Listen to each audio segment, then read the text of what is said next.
Before you proceed, Ms. Përpara se të vazhdoni, thot gjykatësi zoti Rogers, ju kërkoj ndjes juve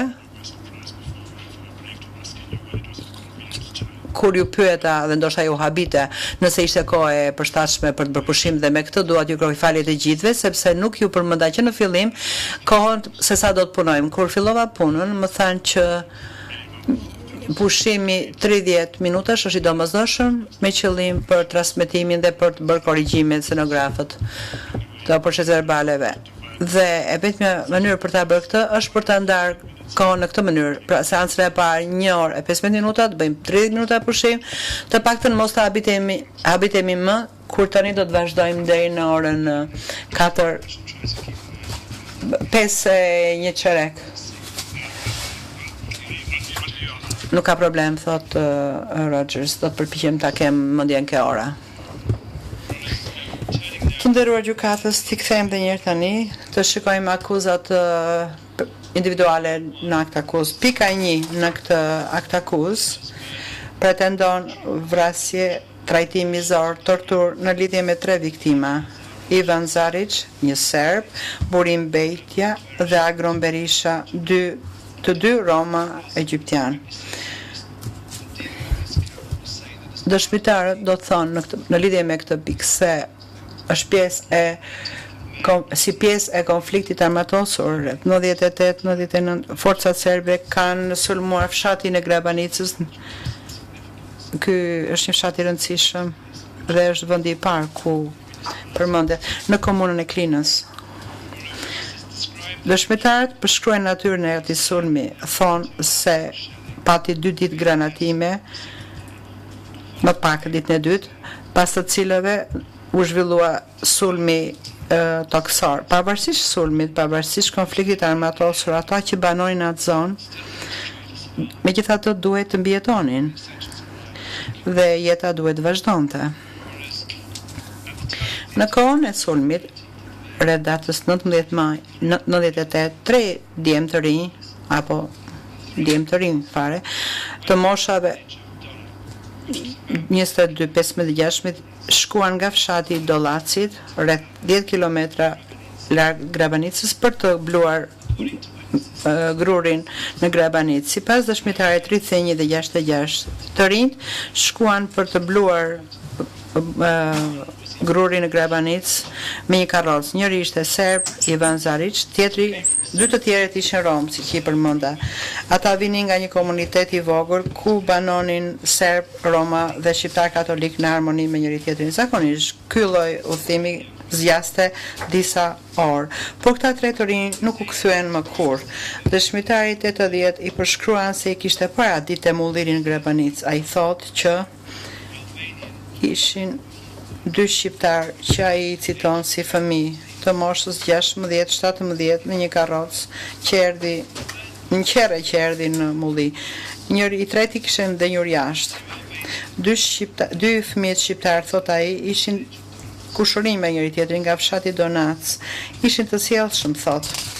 I përshkruan se i pa kur i kishin marrë 2 ushtarës Hazir Morina dhe Shaqir Krasniqi dhe se i kishin çuar në një shtëpi në Grabanic, aty afër, ku këta 2 burrat i rahan djemt me shkopinj.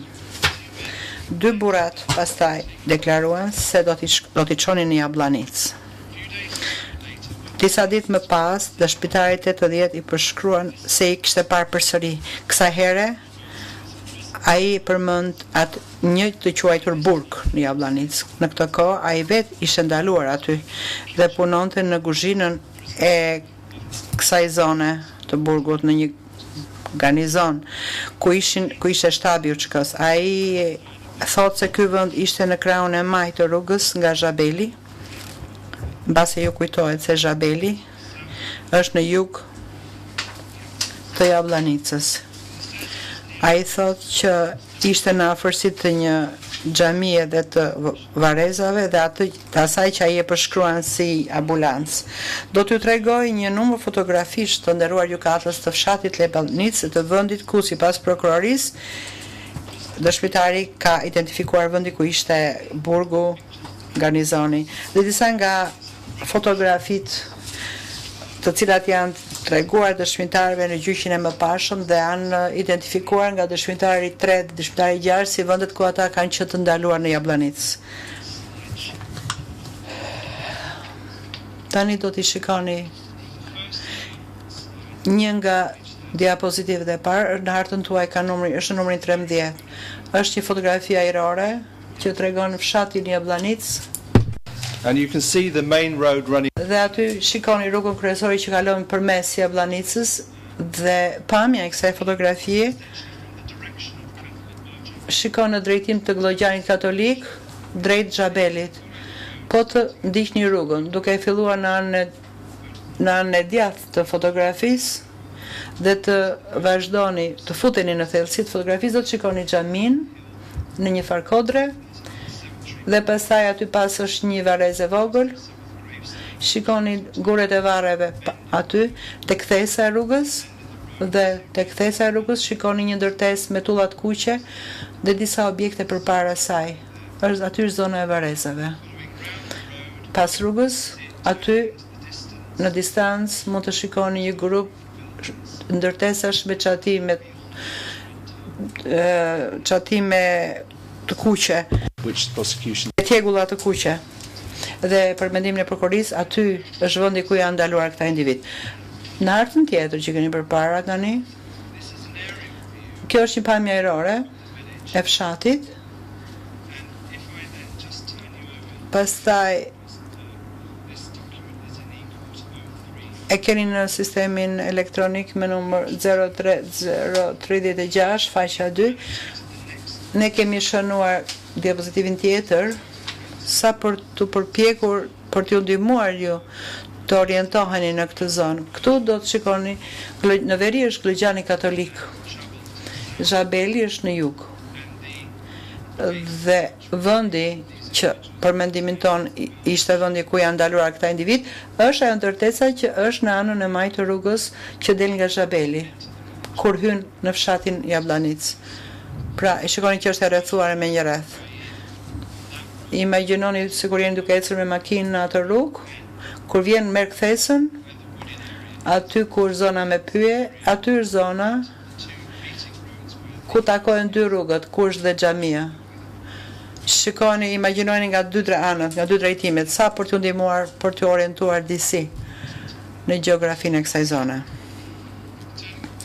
Kaloni faqen tjetër, aty shikoni fotografinë e parë të ndërtesës dhe në rast se bëni një krahasim, ndoshta mund ta krahasoni duke pas parasysh dokumentin fizik. Do të shikoni tek 15 është forma e ndërtesës, ajo që është e rrethuar dhe pastaj mund të shikoni dhe këtë fotografi 16 në sistemin elektronik është faqja 2-03037, pra duke në rrugën që shkon futet në Jabllanicë, në faqja 16 po tregon fotografin, është një zonë e rrethuar, është një ndërtesë me tjegulla të kuqe në krahun e majt dhe po të shikosh përgjat nga çatia shikon një derë që duket se ka një si maj aty lart, një si kupol sipër. Në faqen 3 shikoni derën, portën, po të vish nga drejtimi i Glogjanit Katolik. Pra, shikoni ato tjegullat mbas kësaj mbulesës së portës janë ca tjegullat kuqe, një ndërtesë tjetër. Në faqen tjetër, po të shikoni në hartë, në sistemin elektronik e keni në numrin 00357. Këtu shikoni një pamje të brendshme të ndërtesave. Më falni, thot nuk e pash sotri që jeni ngritur. Harvey, është diçka që nuk dua ta bëj. Nuk dua kur që të ndërpres një koleg kur është duke folur, por ka ndodhur shumë shkëmbim korrespondence midis palëve për sa i takon mënyrës se si duhet të etiketohen këto fotografi, që këto të etiketohen si duhet dhe në mënyrë neutrale. Fotografit 18, 23, 25, 26 përmbajnë gjuhë që për mendimin tonë është fyse. Dhe Zoti Rogers e di që ne konsiderojmë të tillë dhe se kemi kundërshtuar. That we will not concede. Dhe ai nuk duhet që ti përdori këto fjalë, pra nuk duhet të thot burg apo objekt ndalimi. Dhe Courts. Ju e keni përmendur, pra nuk duhet përdorur fjalë të tilla provokuese, fjalë dëmtuese. Prandaj ngrihem për të thënë se do t'ju lutesha të nderuar gjykatës që të merrni një penë dhe ta hiqni nga transkripti fjalën burg apo objekt ndalimi, sepse nuk është provuar dhe për mendimin tonë nuk ka për të provuar se ka ekzistuar një gjë e tillë. Mr. Rogers, do you have any response? Keni ndonjë për thënë, thot gjykatës së Rogers? Microphone, Mr. Mikrofonin, lutem. Rogers, mendova se është hequr. Ju kërkoj ndjes, nuk e dija që ka mbetur aty, edhe pse mendoj se kjo fotografi është identifikuar nga një prej dëshmitarëve. 1 minutë sa ta gjej secili, mbase mund ta kem gabim, por dua ta kontrolloj. Harvey, këtu nuk po diskutojmë se çfarë është identifikuar, por çfarë duhet të provohet. Dhe etiketimi i dokumentave paraprakisht në këtë mënyrë është një lloj sikur të vësh fotografinë e të akuzuarit në një grup dokumentash të thuash fajtori. Prokurori, nuk ishte qëllimi im ky. Me shumë lehtësi mund ta heqim fjalën burgu. Ne mund të themi atë që prokuroria mendon se është burgu. Gjykatësi, po, ju e pretendoni kështu. Atëherë ne po vazhdojmë ta bëjmë kështu. Për të neutralizuar çdo gjë që mund të përbënte një provokim apo një paragjykim. Gjykatësi, nëse ju e quani burg apo jo, ne do të shohim se përse është përdorur. Dhe si është përdorur. Rogers, ashtu është. Ne do të themi që ndërtesa në anën e djathtë të kësaj fotografie është burgu. Dhe kur të vim më vonë në prezantimin tim, do t'ju tregoj dhe disa fotografi të tjera të cilat janë identifikuar nga dëshmitarët që thonë se është një burg dhe se dëshmitarët për të cilët është dhënë dënim. Pra, kur të vim aty do të flasim për të. Po më lejoni të orientoj paksa rreth kësaj fotografie. Tani, duke parë brenda në oborin e saj, do shikoni atë portën aty, në anën e majtë të fotografisë, dhe pastaj është ajo që duket se është një ndërtesë e gjatë përpara murit, me tulla të kuqe që ka disa dritare dhe nuk ka çatin në këtë kohë që është marrë fotografie që për prokuroria mendon se është bërë mbas një farë kohe mbas ngjarjeve dhe nuk ka qenë kështu në atë kohë. Në anën e djathtë të fotografisë është një ndërtesë me çati, me tjegullat kuqe më e lartë, që nuk është e suvatuar dhe që për mendimin tonë është përdorur si burg. Të kthejmë faqen. Kam kënaqësinë të vënë në dukje se këtu është përdorur gjuhë neutrale në sistemin elektronik. Kjo është në 03037 në faqen 4 dhe kjo ju jep një pamje tjetër të ndërtesës që për ne ishte burg. Ka 4 dhoma, 2 përpara, 1 mbrapa, mbas asaj gëmushës dhe tjetër mbas këtyre 2 dhomave. Dhe dua që të shikoni atë që është në fotografi një burg, që është i përkulur në krahun e djathtë të ndërtesës, në nivelin e tokës i ulur, ku ka 2 si brima dhe një burg që është i përkulur, është në gjunjë. Ai është podrumi që bën pjesë në rrëfimin e dëshmitarit që ka thënë se janë ndaluar aty. Tani shikoni fotografin tjetër. Tani po futemi aty ke ajo vendi ku ishte gjunjëzuar ai burri. Aty mund të shihni. Nuk di si ta përshkruaj, nuk di si ti quaj dritare apo brima, po i quaj 2 brima. Aty që duket se është një bodrum i mbushur me ujë. Po të shikojmë fotografin tjetër. Gjykatësi si e përcaktoni se është i mbushur me ujë, Se shikoni fotografin tjetër 03052 është faqja 1 fotografi e bodrumit dhe siç e shikoni vetë është e mbushur me ujë. That's not to say it was always water. Nuk do të thotë që ka qenë mbushur gjithnjë me ujë, por në këtë fotografi ashtu është dhe dëshmitarët kanë përshkruar se si në periudhë të caktuara të vitit mbushej me ujë, jo gjithmonë për disa herë. So having oriented Të ndërrojë gjykatës, tani që ju kemi orientuar pak në këto fotografi, tani të kthehemi përshkrimit që kanë bërë disa dëshmitarë të asaj që thonë që kanë ndodhur. Dëshmitari 80 e përshkruan ndërtesën që tregohet në këto fotografi. Ai tha se ndërtesa e burgut, e gjithë ndërtesa kishte tjegull aty kuqe, ishte në afërsi të rrugës me një mur dhe kishte një port me dy dyer dhe me një çatizë të vogël dhe një obor. Dëshmitari 80 thotë se në këtë obor ai i ka parë të 3 viktimat të pikës 1 të akuzës edhe përsëri. Ja, po i dërgoj përsëri tek rrëfimi dhe thotë se ato i ka parë sërish. Megjithëse ai tha se ato ishin rrahur aq keq sa që ai kishte vështirësi të mëdha për t'i njohur. Të ndërrojë gjykatës ai tha se ndërtesa në këtë vend të fotografisë i takonte një të afërmit të Lahi Ibrahimait. Ai thotë se me të hyrë në obor shikohet një ndërtesë në të majtë, e cila në atë kohë ishte mbuluar me tjegull të kuqe dhe që ishte një ndërtesë gjatë e mbuluar me një kat të vetëm. Muri në afërsi të rrugës ai ishte pjesë e kësaj ndërtese. Dhe sipas tij kishte kjo pjesë që ishte edhe vendi që ishte si kuzhina për vendi ngrënies. Përveç kësaj ndërtese, ai tha se ekzistonte një ndërtesë tjetër dhe kjo ndërtesë tjetër sipas tij ishte burgu.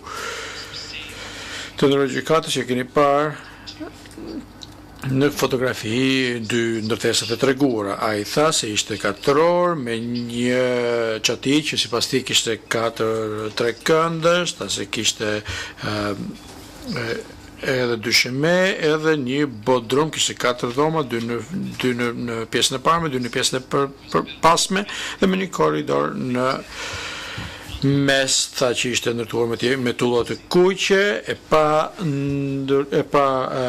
lyer dhe e pa suvatuar dhe duke gëlqere në mes të tullave. Ai thotë se ai ka parë ato që ai përshkruan si fëmijë, të cilët ishin marrë nga zona e bodrumit të ndërtesës së këtij burgu. Ai pa ushtar të UÇK-s që kishin marrë nga bodrumi, që sipas prokurorisë janë viktimat, dhe ai thotë se i ka parë që me të 3 të fërguarit e mëdhej, si të thuash, ishin ato të 3 të akuzuarit. Dhe me këtë, a i thot 3 të akuzuarit, Ramush Haradinaj, Idris Barek, që a i thot që ishte Togeri dhe Lahi Ibrahimaj. A i tha se i pa 3 djemt apo burrat e ri, të cilët janë dërguar në obor, dhe atje ushtarët i ka arraur ndërkohë që të akuzuarit i kanë parë. Një nga të fëmijët fliste në shqip dhe i thëriste nënës kuku, nëna jeme, që është një thirrje për ndihmë kundër në drejtim të dikujt tjetër. A i thotë se të harrar me shkopi, a i thotë që janë thyer krahët, nuk ishin në gjendje të mirë dhe nuk qëndronin në pozicionet e duhura, a i thotë që të ishin të shkatruar. Dhe kur them që a i thotë, ne pikërisht në mendojmë se ato kishte ndërmend. Dhe a i thotë që ishte një nga ato që ka përshkruar atë kishte urinuar në pantallona. Dhe kjo ka ndodhur gjatë gjithë kohës që të akuzuarit vështronin. A i tha, si që thot ai, që këto djem ishin lidhur në ato që a i përshkruan si disa pem apo shtylla dhe ishin sjell në pjesën kryesore të kuzhinës, që ai thotë që ishte si një mens e hapur. Ato ishin të lidhur në këto shtylla druri me tela dhe me duart e lidhura nga pas dhe rrobat kishin të lagura, ishin ndaluar në këtë pjesën që ishte me ujë dhe ishin duke u dridhur. Ai ato përshkruan se si Edris Balej dhe një person i cili quhej Bandash i kishte rrahur dhe zoti Ramush Haradina ishte në zonën e kuzhinës, Lahir Ibrahima ishte në këmbë dhe ai përshkruan në këtë mënyrë që për këtë Lahir Ibrahimin kjo ishte një gjë që të bënte përqeshur.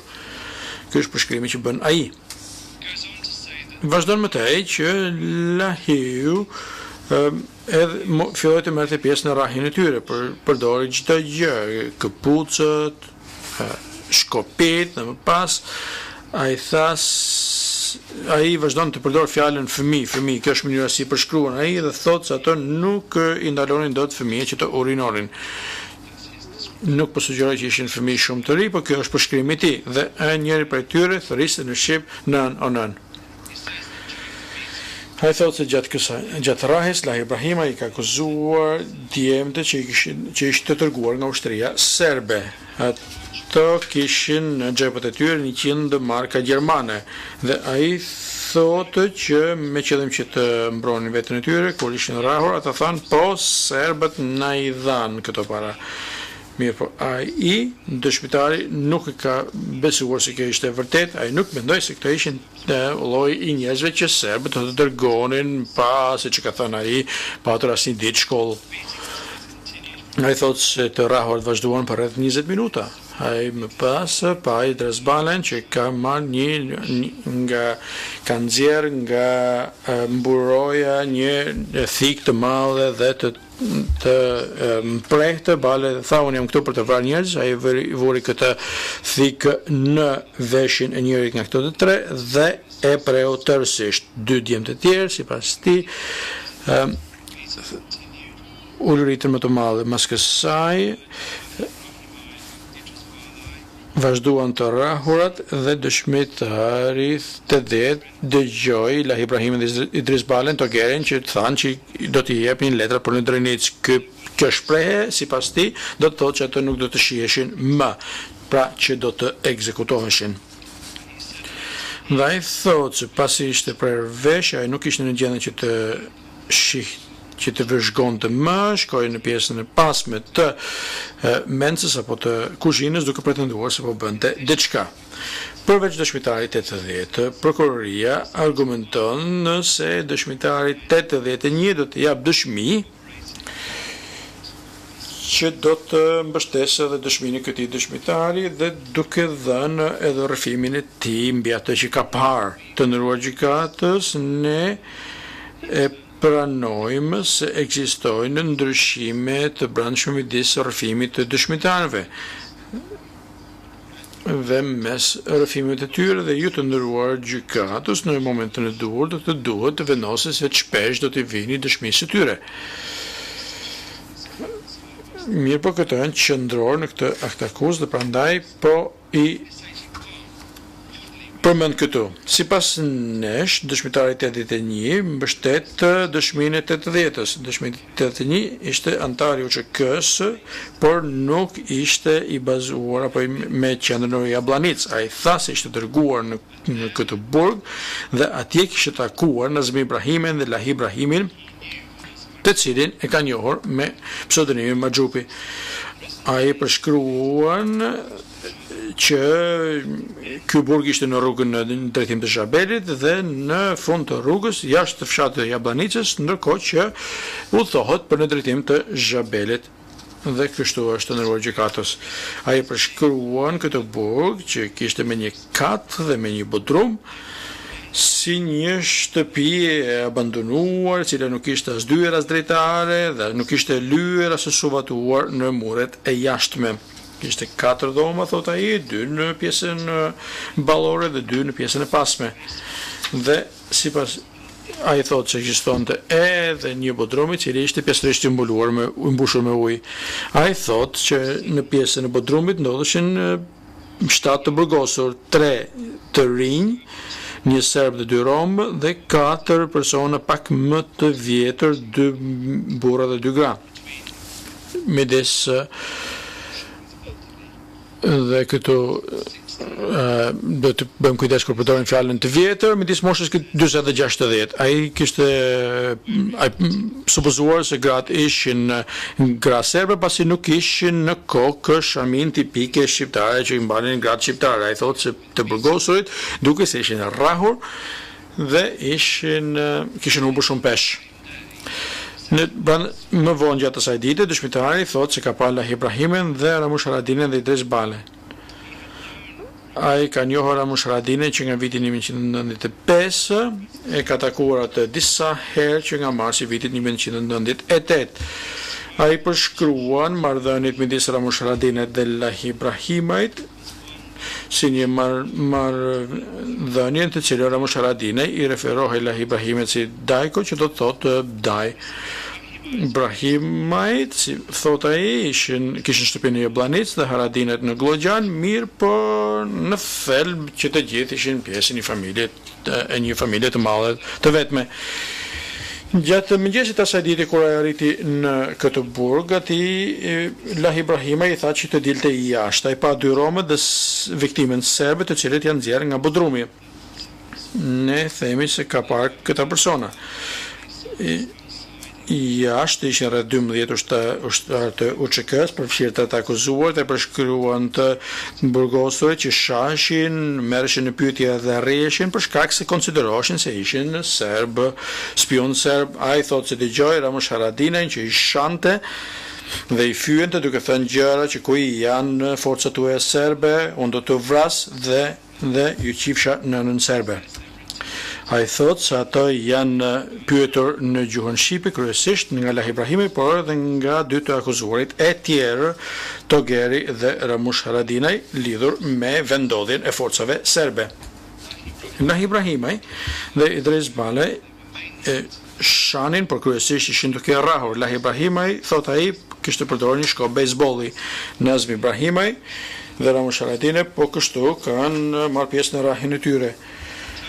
Togeri tha se si duhet trajtuar armiku. Haradinaj gjuajti me grush njëri nga Roma disa herë derisa djali u rrëzua në tokë dhe ai shpjegon se më vonë nga viti 1998 Ramush Haradinaj i tha atij që ai, pra Ramush Haradinaj, i urrente romët. Fëmijët Roma në gjuhën shqipe po klithin, ju lutem mos na vrisni, ne jemi me ju. Nga fundi i kësaj seance rrahja i pa Idris Balen që kishte prerë veshin djalit serb me anë të një thike. Lahi Ibrahimaj më pas e goditi djalin në kokë me një shkop bejsbolli duke i shkaktuar edhe hemoragjinë njëri nga syt. Ai thotë që Idris Bale e kapi djalin serb nga flokët dhe e anxori syrin që i rrithte gjak me anë të thikës së tij. Më pas ai u kthye dy romëve dhe të cilët i gjuajti me thik në zonën e gjoksit disa herë. Dëshmitarit e ditëni thotë se ka dëgjuar Ramush Haradinën dhe Idris Balen që thanë ushtarëve që ishin të pranishëm dërgojini në Drenicë. Që sipas tij ishte një shprehje e mësuar në UÇK dhe që nënkuptonte lekuidimin apo ekzekutimin e të burgosurve kryesisht të serbëve, por edhe të shqiptarëve dhe të romëve të cilët të quheshin bashkëpunëtor. Ai thotë që arsyeja se pse ishte mësuar kjo frazë ishte që të burgosurit të mos panikonin kur të mësonin fatin e tyre. Ramush Haradinaj më pas i tha atij, pra dëshmitarit e ditëni dhe të tjerëve që ndodheshin aty, dërgoi tek Drenica dhe tek baba Ademi. Referenca është ndaj Adem Jasharit, komandantit të UÇK-s që ishte vrarë gjatë një sulmi të forcave serbe dhe që është trajtuar si një nga herojtë e parë të UÇK-s. Ndonë se dëshmitarit e ditëni vinte nga një komandë e ndryshme, ai ka vepruar në bazë të respektit që kishte për Ramush Haradinën. Ai dërgoi të burgosurit për të cilët kishte ardhur jashtë kësaj ndërtesë së bashku me anëtarët e tjerë të UÇK-s, janë dërguar në ambulancë më parë, por nuk janë dërguar nga atje gjallë. Trupat e tyre më pas janë hedhur nga antarët lokal të UÇK-s. Të nderuar gjykatës, tani të kalojmë në akt akuzën 2 dhe do të them që trupat e këtyre 3 viktimave të ndëruar gjykatës nuk ishin mbuluar. Kalojmë tani në pikën 2, që ka të bëj me vrasjen, trajtimin çnjerëzor dhe torturën. Dhe viktimat e kësaj pike janë Ukre Xhepaj dhe Nesret Aliaj, 2 Roma apo Ashkali. Të ndëruar gjykatës, dëshmitarët 54, 78 dhe 79 kanë dhënë dëshmi se me datën 20 maj 1998 rreth çënjetës orë dhe ngjarjet e pikës numër 1 dhe të sulmit serb në Grabanicë, 2 civil Ashkali Roma apo egjiptian, Ukre Xhepaj dhe Nesret Aliaj, të cilët ishin në kushëri, janë rrëmbyer ndërkohë që ishin në biçikletë në rrugën mes Grabanicës dhe Dollovës, ku po shkonin për të ushqyer lopët e tyre. Familja e tyre nuk i ka parë që nga ajo ditë.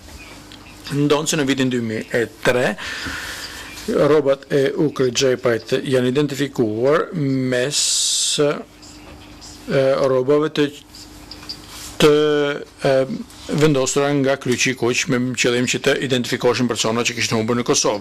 Dëshmitari 54 tha se ata ishin rrëmbyer nga ushtarët armatosur dhe larguar me një makinë. Prokuroria thotë se ata janë dërguar në Jablanic, ku janë parë nga dëshmitari Kabashi, antari i UÇK-s, i cili sipas prokurorisë ka qenë vendosur në Jablanic nga 9 prilli 1998.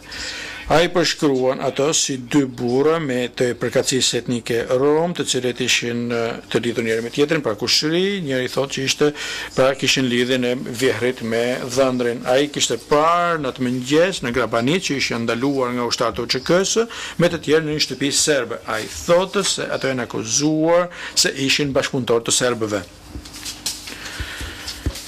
Ai thotë se në Jablanic duart e tyre ishin lidhur nga mbrapa me tela, i ka parë atë në burgun e Jablanicës dhe që ato mbashin atë vetëm për një ditë të vetme. Ai foli me Ibrahimajn, pra me Lahi Ibrahimen, lidhur me këto të burgosur, dhe përshkruan Lahi Ibrahimen si komandanti kryesor të hierarkisë së UÇK-s në Jablanicë, së bashku me Alusha Gushin. Lahi Ibrahimaj i tha atij se ato po dërgoshin në Drenicë dhe konfirmoi, si dhe dëshmitarët e 10 dhe 81, që kjo nënkuptonte që ato do të ekzekutoheshin. Prokuroria thotë se të 2 këto viktima janë vrarë ndërkohë që ishin të parandaluar nga UÇK-ja. Burgu që Kabashi përshkruan si një shtëpi që shfrytëzohej si një kazermë dhe që i takonte një të afërmit të Lahi Ibrahimit dhe që ndodhej në rrugën për në Zhabel dhe në periferi të fshatit të Jablanicës rreth 500 metra nga shtëpia e Lahi Ibrahimit. Ai ka bërë një skicë për të treguar se ku ndodhej ky burg dhe kazermat. Të nderuar gjykatës, kjo është skica së cilës i është referuar zoti Emerson, por sipas mendimit tonë, ai tregon atë që është qartë nga fotografitë dhe nga fotografia ajrore që dëshmitari dhe të tjerët dëshmitë të tjerëve kanë treguar se ku ndodhej ky vend. Ju të nderuar gjykatës, do të shihni në ekran hartën që ai ka bërë pas Emerson do të kundërshtoj përsëri, kjo është pjesë e dëshmisë së dëshmitarit, nuk është e drejtë për që pala prokuroria ta kërkojë në këtë fazë. Rogers është pjesë e dëshmisë së tij. Ai është këtu dhe do t'i jap këtë dëshmi.